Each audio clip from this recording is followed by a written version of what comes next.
اعوذ باللہ من الشیطان الرجیم بسم اللہ الرحمن الرحیم وَلَقَدْ يَسَّرْنَا الْقُرْآنَ لِلذِّكْرِ فَهَلْ مِن مُدَّكِرٍ۔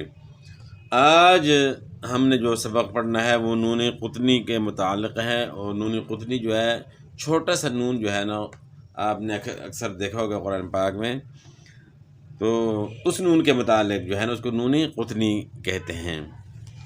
قاعدہ نمبر 1، تنوین کے بعد اگر حمزہ وصل آئے اور اس کے بعد آنے والا حرف ساکن ہو تو تنوین کے نون کو آگے ملا کر پڑھتے وقت زیر دیں گے اور حمزہ وصل کو نہیں پڑھیں گے، کیونکہ حمزہ وصلی درمیان کلام میں گر جاتا ہے۔ جس نون کو زیر کے ساتھ پڑھا جاتا ہے اسے نون قطنی کہتے ہیں۔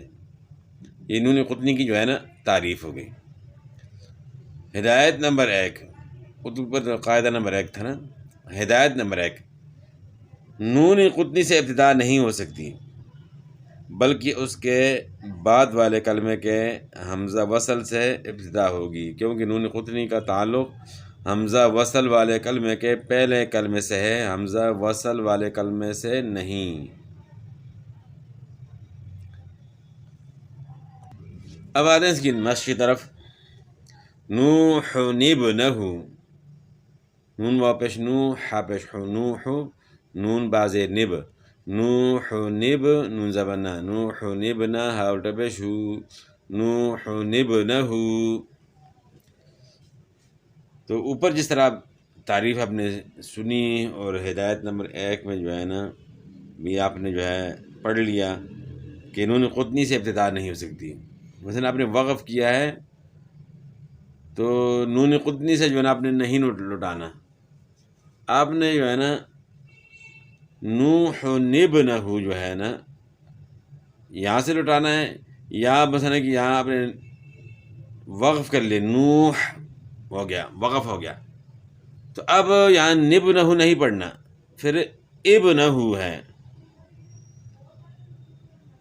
تو نون قطنی مثلا کہ دونوں الفاظ جب آپس میں ملائیں گے تب جو ہے حمزہ وصلی گر جائے گا اور نون قطنی جو ہے نا پڑھا جائے گا، لیکن جب آپ نے یہاں وقف کر لیا تو نون قطنی پھر جو ہے نا نہیں پڑھنا، پھر حمزہ وصل جو ہے نا پڑھا جائے گا۔ نوح ابنہ لوط المرسلین خبیثۃ اجتثت۔ اب مثلا کہ خبیثہ وقف کیا تو نجتثت نہیں پڑھنا، اجتثت پڑھنا ہے۔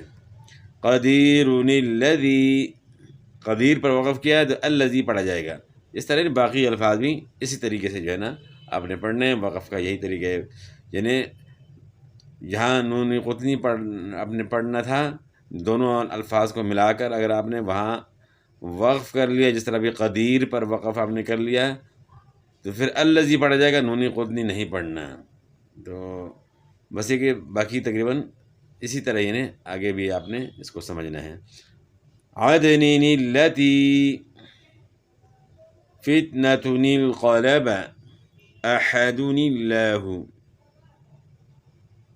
مثلا کہ آپ نے سورہ اخلاص کے اندر ہے قل هو اللہ احد اللہ الصمد، قل هو اللہ احد، ہم جو ہے یہاں وقف کرتے ہیں تو پھر آگے اللہ الصمد پڑھتے ہیں، لیکن ہم ملا کر پڑھیں گے تو وہاں بھی یہی قاعدہ لاگو ہوگا، وہاں بھی قل هو اللہ احد اللہ الصمد پڑھنا ہے، نون قطنی جو ہے نا پھر پڑھا جائے گا، وہاں حمزہ وصلی گر جائے گا۔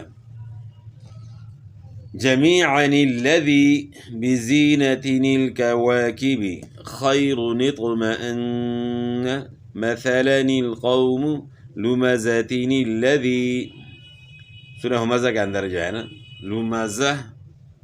لمزہ ہم نے وقف کر لیا تو پھر الذی نہیں پڑھنا، پھر الذی آپ نے پڑھنا ہے، لیکن جب آپ ایک ہی سانس میں پڑھتے ہیں آگے ملا کر پڑھتے ہیں پھر لمزۃ الذی پڑھا جائے گا۔ یومئذ المستقر عزیر ابن زجاجۃ الزجاجۃ۔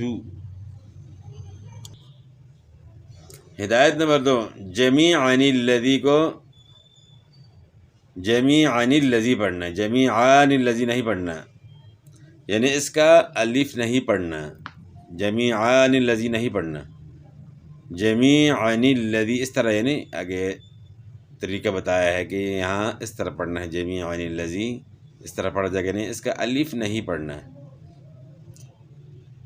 یعنی جمیعاً الذی نہیں پڑھنا، کیا پڑھنا ہے؟ جمیعاً الذی، یعنی جمیعہ کے عین کے ساتھ لکھا ہوا الف پڑھنا غلط ہے۔ اسی طرح فخوراً الذین وغیرہ بھی بغیر الف کے پڑھے جائیں، تو اس طرح الفاظ میں جو ہے نا اپنے احتیاط کرنی ہے۔ تو یہ چھوٹا سا نون ہے قرآن پاک میں جو ہے نا، اس کے متعلق تھا، اس کو نون قطنی کہتے ہیں۔ تو ملانے کی صورت میں یہ پڑھا جائے گا، اور لیکن اب اگر ملا کر نہیں پڑھ رہے، وہاں وقف کر رہے ہیں، تو پھر نون قطنی نہیں پڑھنا، لیکن اگر آپ ملا کر ایک سانس کے اندر پڑھتے ہیں تو پھر اس وقت نون قطنی، چونکہ پچھلا لفظ اگلے لفظ کے ساتھ مل جائے گا تو درمیان میں حمزہ وصلی گر جائے گا، اور پھر نون قطنی پڑھا جاتا ہے پھر۔ تو باقی انشاءاللہ موٹے اور باریک حروف کے متعلق انشاءاللہ کل پڑھیں گے، اور بڑا اہم سبق ہے قرآن پاک میں جو ہے نا، اکثر لوگ اس کے متعلق غلطی کرتے ہیں، تو کل کے سبق میں انشاءاللہ آپ نے حاضر رہنا ہے، اور اس کو لازمی جو ہے نا فرصت کے لمحات میں جو ہے نا لازمی دہرایا کریں، پچھلا سبق بھی آپ دہرایا کریں، انشاءاللہ بڑا فائدہ ہوگا۔ والسلام۔